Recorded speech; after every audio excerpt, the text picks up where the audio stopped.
3 de octubre, Santa Teresa del Niño Jesús, Virgen Carmelita, patrona de las misiones, 1873-1897.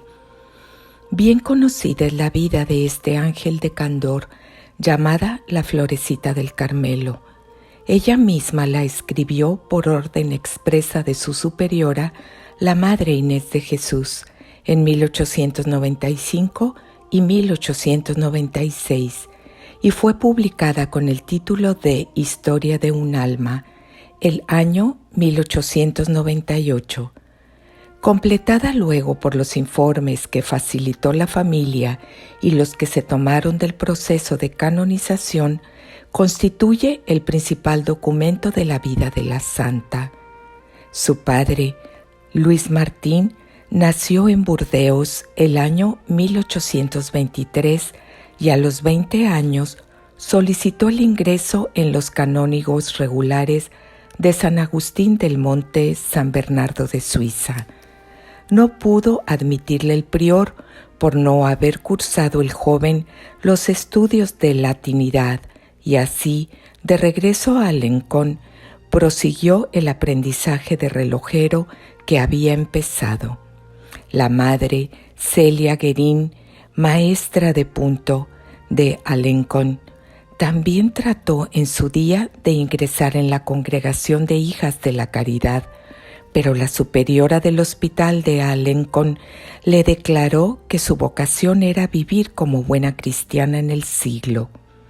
Celebróse el matrimonio el 13 de julio de 1858 en la iglesia de Nuestra Señora de Alencón. Ambos consortes practicaban sus deberes cristianos sin ostentación, pero con entereza y piedad.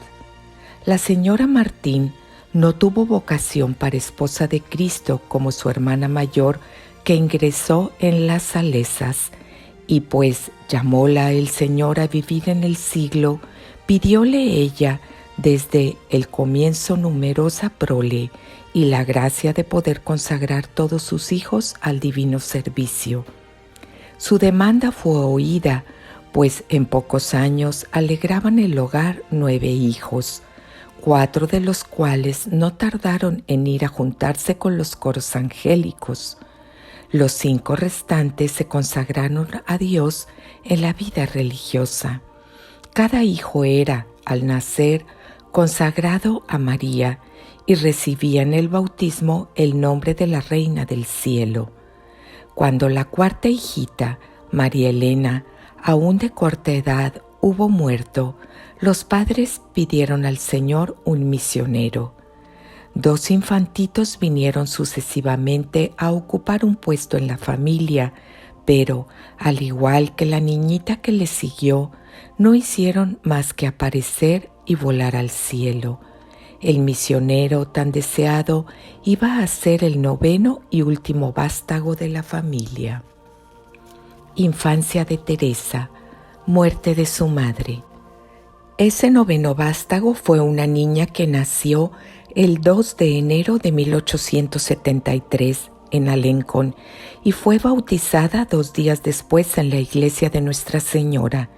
Recibió los nombres de María Francisca Teresa y actuó de madrina su hermana mayor María Luisa. Teresa era de salud muy delicada.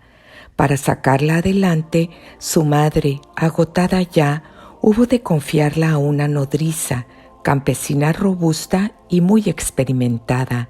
De regreso al hogar paterno, la niña, a quien el padre llamaba su reinecita y la madre calificaba de diablillo y de huroncito, lo llenaba todo de alegría por su amable sonrisa, su corazón afectuoso y su piedad precoz. Era de genio vivo, expansivo, franco y alegre. Cuando había pegado o empujado a su hermana María Celina, que le llevaba 3 años y era su compañera inseparable, o cuando había rasgado un poco el empapelado, aunque fuera por inadvertencia, tenía el convencimiento de que debía acusarse para que se le perdonara. Tampoco estaba exenta de defectillos, Muy al contrario, ya se la podía encerrar todo el día en el cuarto oscuro, que no soltaría un sí ni a 3 tirones.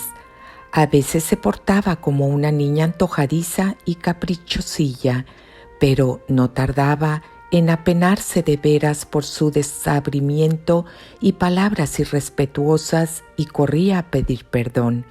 Contaba apenas 4 años y medio cuando murió su madre. Todo cuanto Teresa vio desde el día en que la viaticaron, días de amargo dolor y lágrimas, la impresionó profundamente.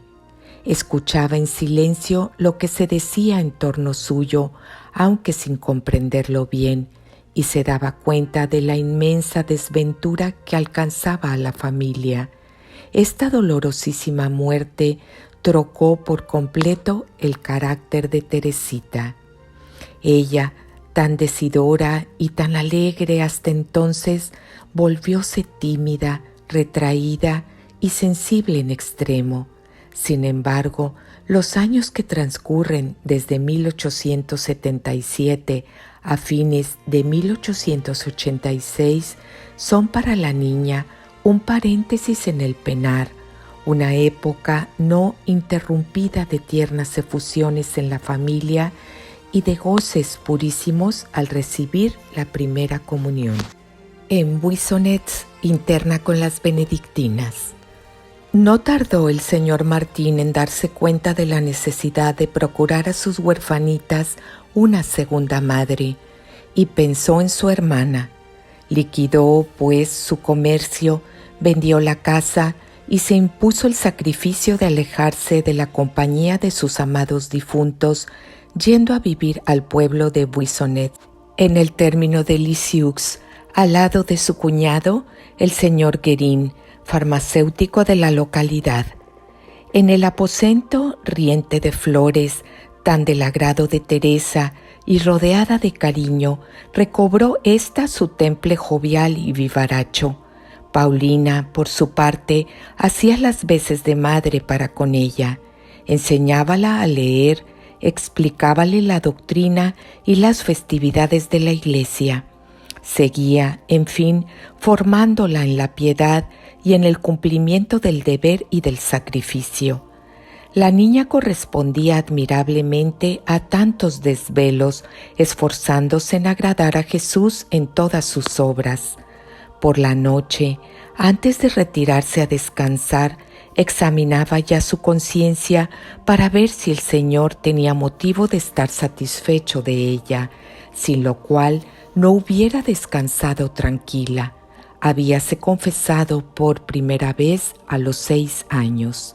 Solía el padre salir con su reinecita después de comer a visitar el Santísimo a una u otra de las 2 iglesias de la población y, a veces, a la de las Carmelitas.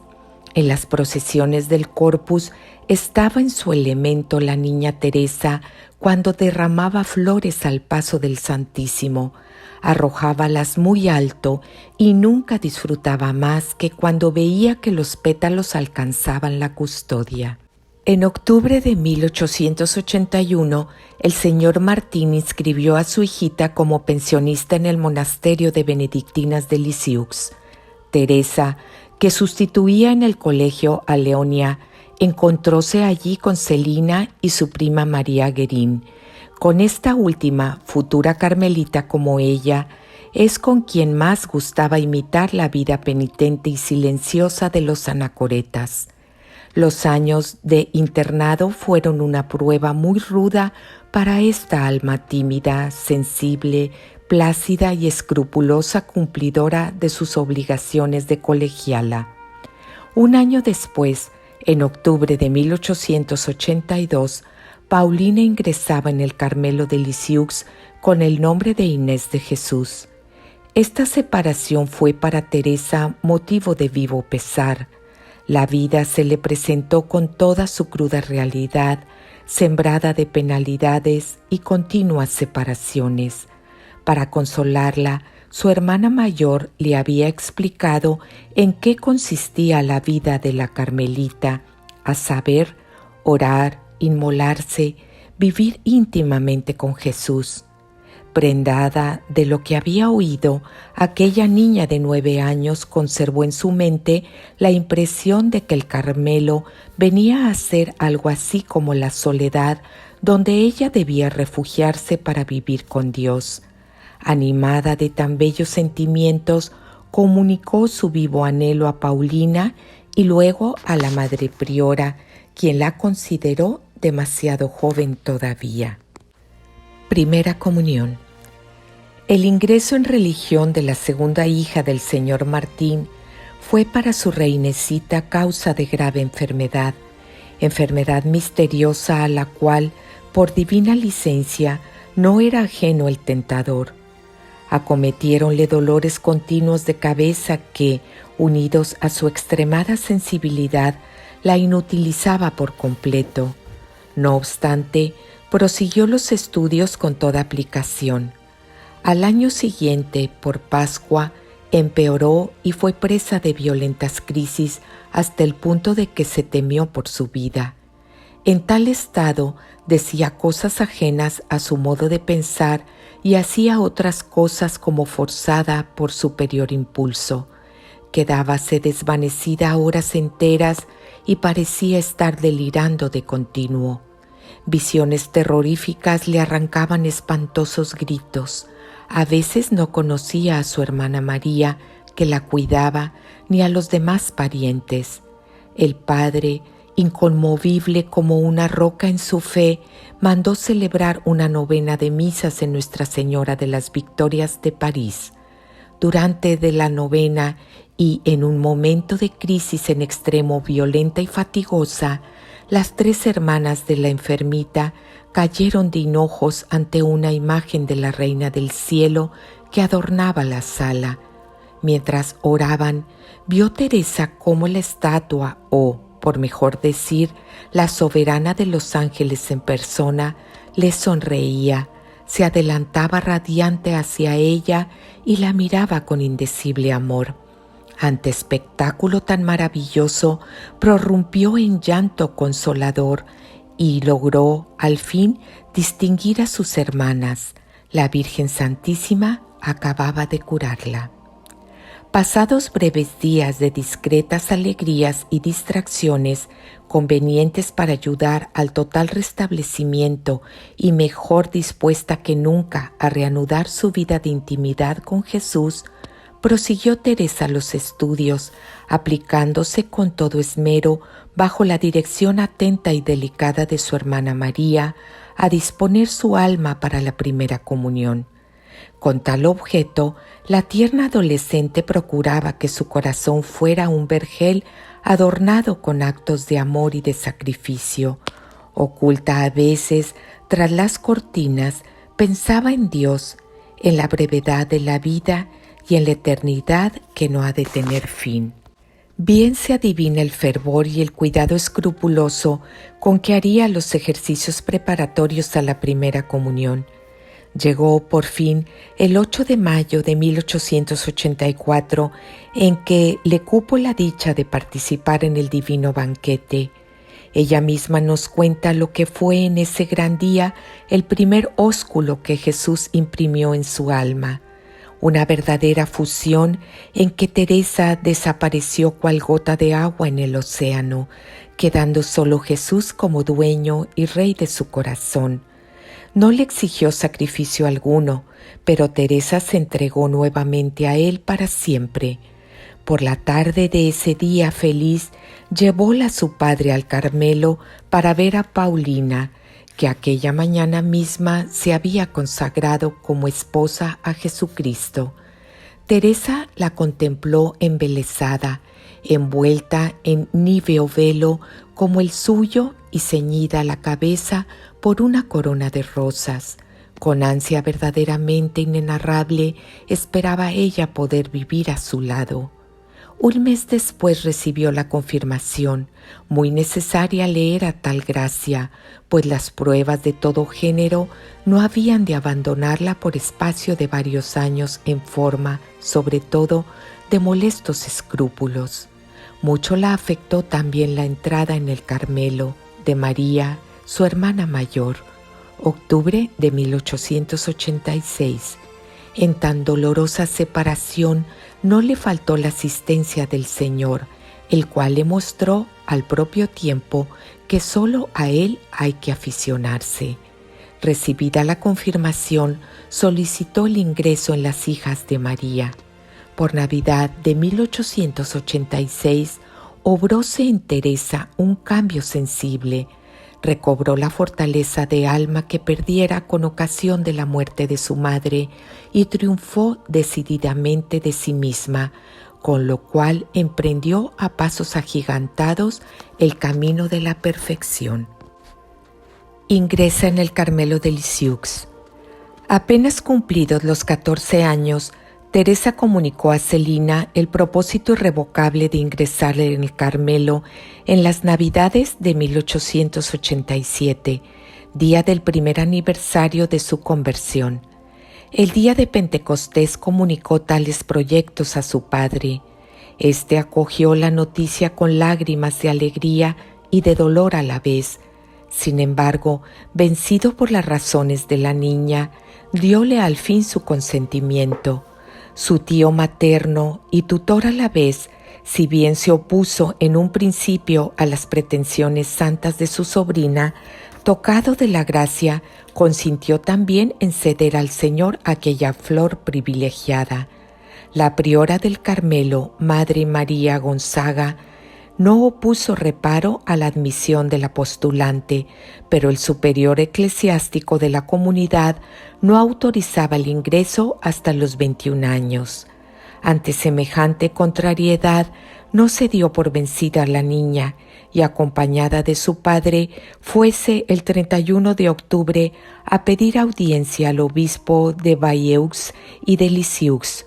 Una vez en su presencia, Teresa solicitó con gran fervor autorización de ingresar a los 15 años en el Carmelo, pero el prelado no juzgó conveniente manifestar su pensamiento en el acto y prometió hacerlo más tarde. Entretanto, acompañado de sus hijas Celina y Teresa, por aquel entonces Leonia intentaba el ingreso en la Orden de las Clarisas, excesivamente rigurosa para su endeble salud. El señor Martín partió a principios de noviembre en peregrinación diocesana por Suiza, Italia y Roma.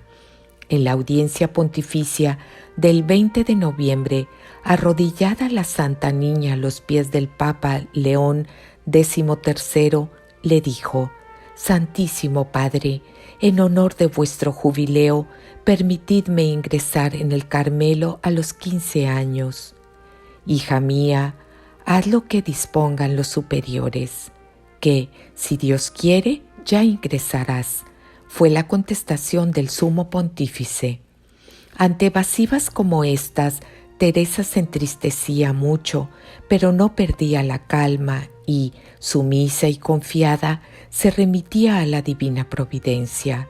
Al regreso de la peregrinación escribió al prelado, el cual, con fecha 28 de diciembre, permitió su ingreso inmediato por carta dirigida a la priora, la cual, sin embargo, juzgó oportuno demorarlo hasta pasada la Cuaresma. Teresa quedó una vez más no poco contrariada.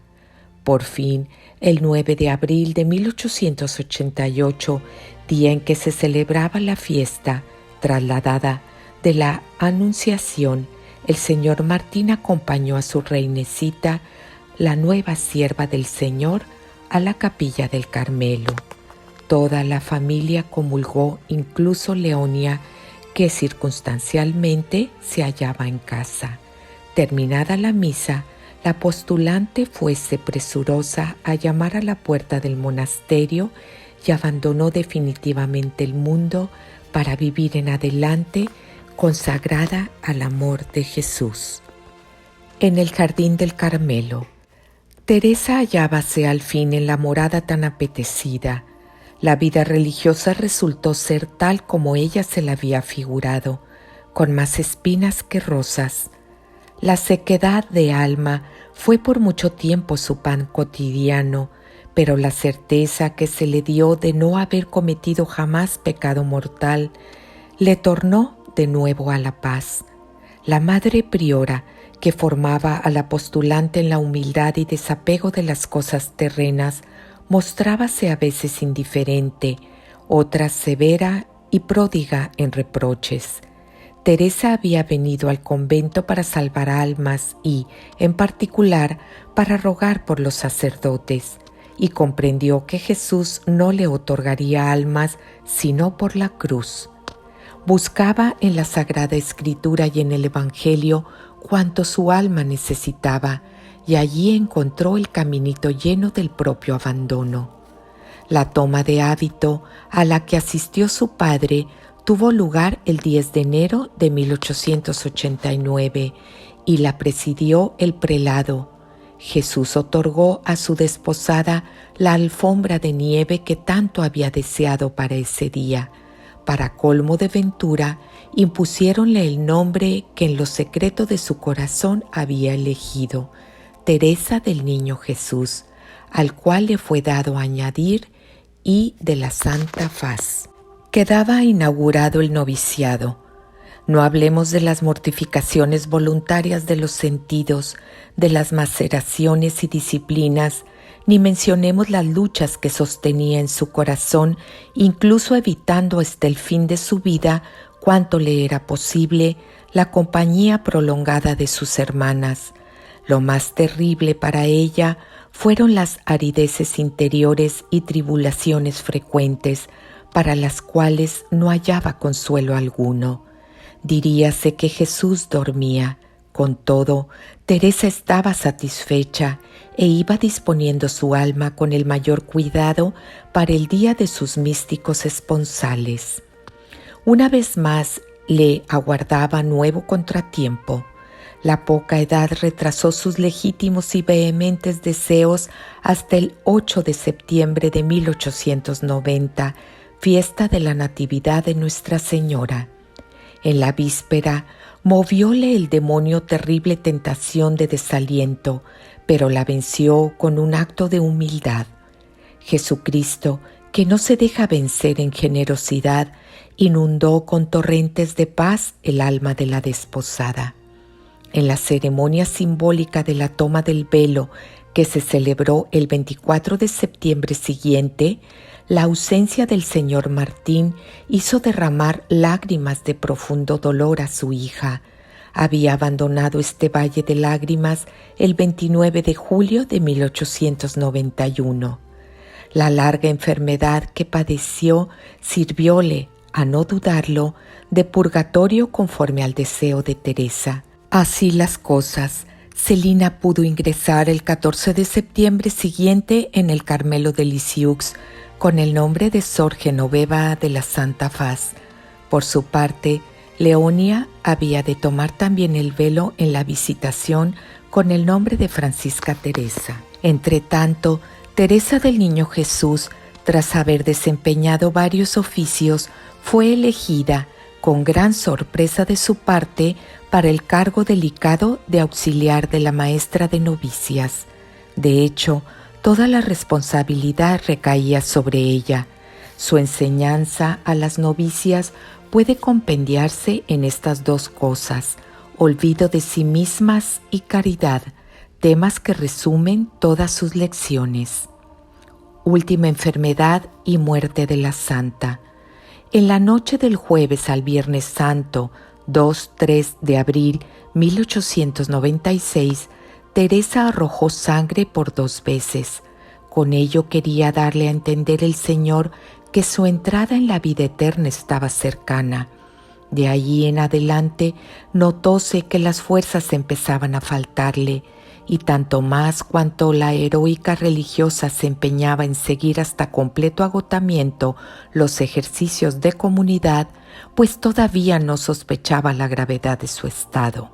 Para colmo de males, a los sufrimientos del cuerpo se le agregaron penas morales causadas por repetidos asaltos del demonio, particularmente tentaciones de amor y desconfianza.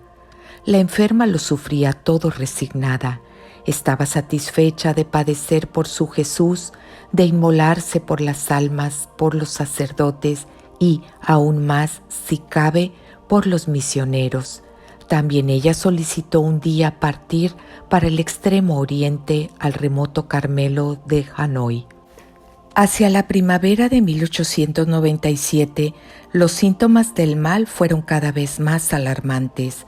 El 8 de julio abandonó Teresa su aposento y se dirigió a la enfermería. En los postreros meses de su sacrificio solía hablar del caminito llano, del caminito infantil de toda buena carmelita. Anunció que, después de la muerte que debía unirla con Dios y dar principio a su felicidad eterna, haría caer sobre la tierra una lluvia de rosas y que pasaría la bienaventuranza eterna haciendo bien a este mundo. 17 de julio. El 30 del mismo mes recibió la extremaunción. Desde el 17 de agosto, los frecuentes vómitos la privaron de la dicha de la Sagrada Comunión. Teresa había deseado morir de amor a Jesús crucificado y su deseo fue atendido. El 30 de septiembre sufrió penosa agonía, exenta de todo consuelo humano y divino. Ello era debido al vehemente deseo de salvar almas. En ese mismo día, después del Angelus vespertino, dirigió una prolongada mirada a una imagen de María Santísima y luego al crucifijo exclamando: «Oh, cuánto la amo! Dios mío, os amo». Fueron sus postreras palabras. Los funerales constituyeron un triunfo. Según su promesa, no tardó en caer sobre su tumba copiosa lluvia de rosas, de milagros y favores, que aceleraron extraordinariamente su causa de beatificación. La canonizó Pío XI en 1925 y en 1927 la proclamó copatrona de las misiones. La devoción a Santa Teresa del Niño Jesús hízose rapidísimamente popular, tanto por los extraordinarios y múltiples prodigios obrados en favor de sus admiradores, cuanto por la sencillez y encanto con que la santidad se transparenta en su vida.